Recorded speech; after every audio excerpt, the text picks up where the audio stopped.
In this video, we are going to be doing gathering stitches. This seam is sometimes called an eased seam. That is not really always the term that is used. There is minute differences between an eased seam and a gathered seam. We're not going to go into that for the purpose of this class, but what we're doing in this video is a gathered seam. So I have two pieces here. I have one piece that is 7 inches long, and I've already marked my seam line. I'll explain these pins in a minute. And I have one piece that is 14 inches long that also has my 5/8 seam allowance. So what I want to do is I want to take this piece and I want to gather it up so that it fits this smaller piece. But this piece is 2 times bigger than this one. So we need to gather it down. So here's how we do that. The first thing we're going to do is we're going to sew 2 rows of gathering stitches. Now a gathering stitch is just a basting stitch. So the first thing you want to do is make sure that your machine settings are set to 4. The ones in the shop, we want them on 4. Don't go past 4 because then you start getting into the stitches down here. So right on 4, since this is the longest stitch length. If you're using some other machine, you want to set it to your largest stitch length. So what I'm going to do is I'm going to start off by making sure that the tail coming off my machine is decently long. This will help you later. And then I'm going to just stitch right on top of my seam line. But I do not want to back stitch. Your gathering stitch won't work if you back stitch. Okay, so I'm going to stitch right on the line.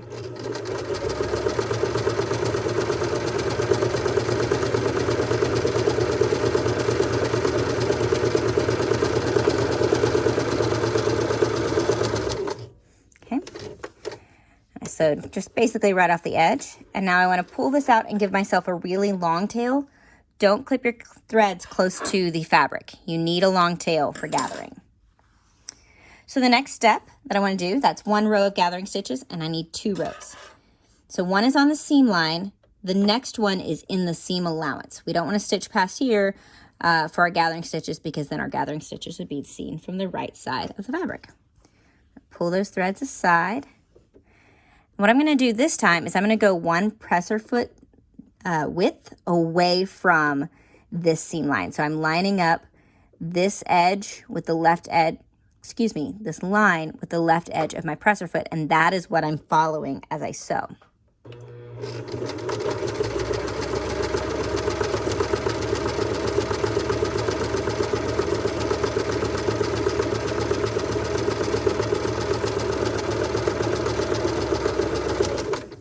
Again, I did not back stitch. I just went all the way through and I used my long length, give myself a nice long tail and trim. Now, before you forget, turn your stitch length back to 3.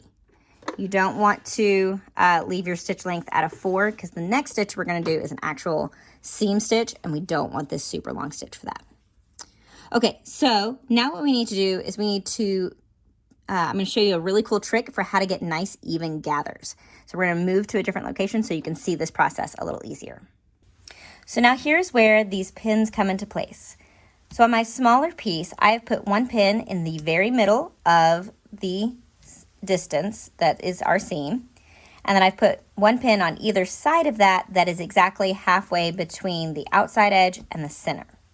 So you can do these markings. You want to evenly distribute. If you've got a bigger piece, you want to evenly distribute your pins.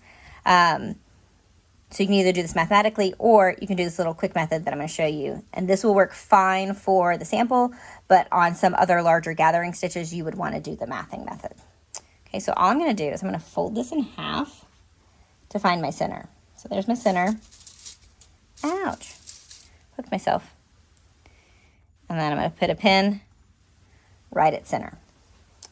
And I'm going to fold this outside edge to the center so I can find the halfway point between center and the outside edge and stick a pin in that point. Doop, doop, doop. And then 1 more on the other side. So fold the outside edge to the center pin, and then where that fold is the halfway point. Okay. So there we go. So now what I'm going to do is I'm going to pin this piece to this piece, matching up the pins. But first, I'm going to flip this over because I want to, whenever I'm sewing this together, I want to be able to see the seam line on both sides, okay? So the first thing I'm going to do is I'm going to match up these center pins, take one out, and use the other one. And I'm actually going to poke right here in the middle where it was on this seam line, on this gathering line, because we need to make sure it matches up with the line on the other side. And it does. So pin through like that. Okay, I'm going to do the same thing over here. Match up my pin, so now I've got this little loop right here. Take one pin out. Do the other pin right at that seam line. Make sure I'm matched up on the opposite side, which I am, and then pin together. I did very carefully mark my seam line so that my cut edges would be correct for my seam line. Just one more time, remove a pin, place a pin. Oh, see, I'm a little bit off right there, so I want to shift this onto the line. Almost there. And through the layers. Okay, so now I've got this little loopy bit here. I do want to, on this end, because I'm going to gather from the right side because I'm right-handed, I want to pin this edge to this edge as well. Okay. There's my stitch line, a little bit off on the back side. See, I'm a little bit off. Get right on the line and then pin through. Okay, so now what we want to do is we want to start gathering, but in order to start gathering, we need to secure one end of these long tails. Now you can tie a knot. I personally don't like tying a knot because I like the ability, especially when we're working on a really big piece, usually you pull from one side, but sometimes when you're in a really large gathering stitch, you have to kind of pull from both sides. So if I tie one end in a knot, I don't have the ability to undo that. So what I do instead is I take all 4 of these threads and I anchor them around my pin. So I'm going to crisscross, under, crisscross, under, just like you would. This is kind of an anchoring method that's done on a boat for actually tying off anchors without actually tying them off. Okay, so now this is all anchored. When I pull this end, it's not going to come out over here. But if for some reason I need to use this end to gather, I have the ability to undo it easily. Okay, so I'm going to start on this end. I'm going to grab 2 of these threads, one from each row and one from each side. So I'm going to grab this top one on this side. These threads are sticking together. Come apart. There we go. So I'm going to use the threads coming from the top side and just leave these other 2 hanging, okay? So there's 2 ways you can do this. You can either pull the thread and hold the fabric still. I don't really care for that method. What I usually do is hold the thread tightly, and then I, with my fingers, slide the fabric down this tension I'm creating by holding this thread, okay? So I'm just gently pushing these wrinkles, gathers down the line. And you can actually push it past the pin. It takes a little bit of work to figure out, exactly what your fingers should be doing on this, but once you get the hang of it, it's really not too bad. The main thing is just don't push really hard because you don't want to snap these gathering threads. The reason we do 2 of these gathering threads is so that if for some reason one of them breaks, you have the other one as a backup and you don't have to take the whole thing off and completely regather. Because believe me, it is a total pain to have to start over because your gathering thread broke.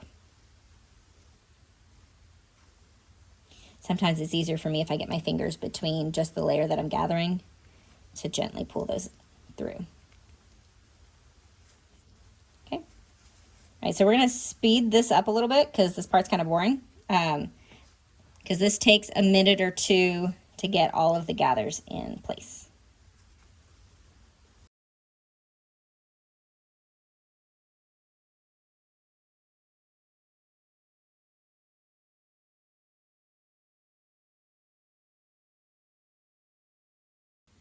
Okay, so I've got this pretty well gathered. You want to, so you can kind of see how as I was gathering, it ended up this piece flattened out to the other piece. So at this point, what I want to do is I want to check and make sure that all of my gathers are evenly spaced. So you can see right here, there's a big chunk where this is just really open, and we've got these tight stitches here. So I want to kind of scoot these down so that my gathering looks nice and even and pretty. I'll do that now. If you over gather, you'll notice that the opposite side will start to bubble up like the gather side started out as. So be careful that you don't over gather. Come on. Need just a little bit more past this pin. There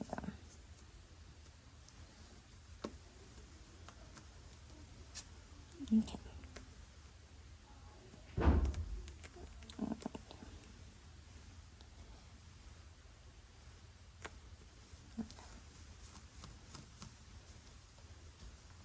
I'm having a little trouble getting these gathers past this point. So I'm going to remove this pin so I can get them scooted down a bit more evenly. There we go. I'm going to put the pin back in. Okay. There we go. Now that looks really nice and even all the way across the top. So we're ready to prep this for stitching. So I'm going to leave these pins going this way for the moment, and then put pins along the seam line while these vertical pins are in there. So I want to check to make sure that I'm on my line. Whoop, definitely not on my line right there. Scoot that down. Come back up. There we go. Once I have these seam lines in, I won't need the pins that are going vertically. I can remove those so that I don't stab myself at the machine. I'm going to remove this one, and I'll just use this one for the seam line. So again, I am off. There we go. I'm coming out right on that stitching too. Okay. Now I am going to leave this pin going this direction because I don't want this gathering to come undone. I can also, if I really like my gathers, I can do the same anchoring here to help keep the gathers from coming back out the other end.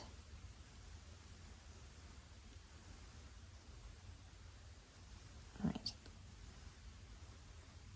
So I removed most of my vertical pins except the two that are holding the anchors of these extra long threads.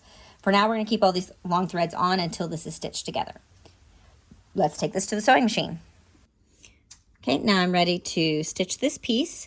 I want to double check that I am at a 3, not the same basting stitch that I was on before. And you can stitch from either side. I'm going to stitch on top of my gathers. I actually usually prefer that so that I know that my feed dogs aren't moving these gathers as I go. Sometimes I change my mind. It just depends on the piece. And as I stitch, I'm going to leave this in, and I'm going to end up sewing right on top of those anchor stitches. So this row right here is my stitching line.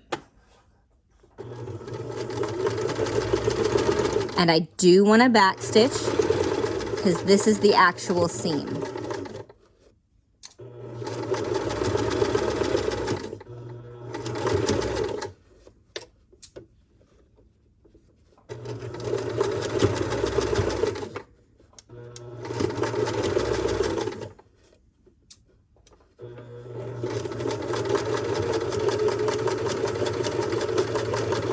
And I back stitch at the end as well.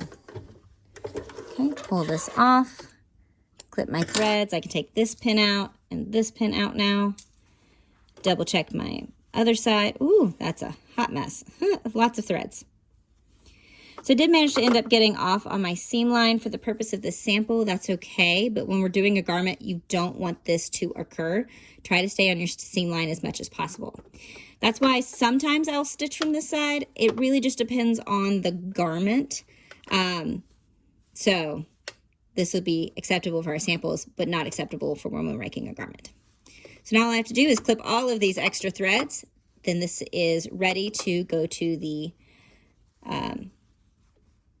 ironing board. That's what that's called. And we're going to do, instead of pressing the seam open like we did on the plain seam, we're going to do pressing up. So it'll be sticking out like this. Look at that lovely gather. Okay, to the ironing board. So here we have our gathered seam, and we want to finish the edges. So on our plain seam, we pressed the seam allowance open, but there's so much fullness here that we really can't push this back towards the gathering. We're going to push it up and away from these gathering edges. So what I'm going to do is I'm going to open this up, kind of gently pull my gathering away from this edge so that my seam is laying flat on this side. And I'm going to do this in small sections. So I'm going to just hit this part with the iron. I don't want to press this down because I want these gathers to stay nice and fluffy. Now you can, if you want, you could press those gathers down a bit more. Doesn't matter to me for your sample. But usually on a garment, we would just want to do just the seam allowance is all we want to catch in this. And again, setting good practices, we're going to flip this over and press it again from the right side, because see, this was starting to curve a little bit because the gather wants to make this piece bend in a little. So I'm going to pull this taut and press those wrinkles out.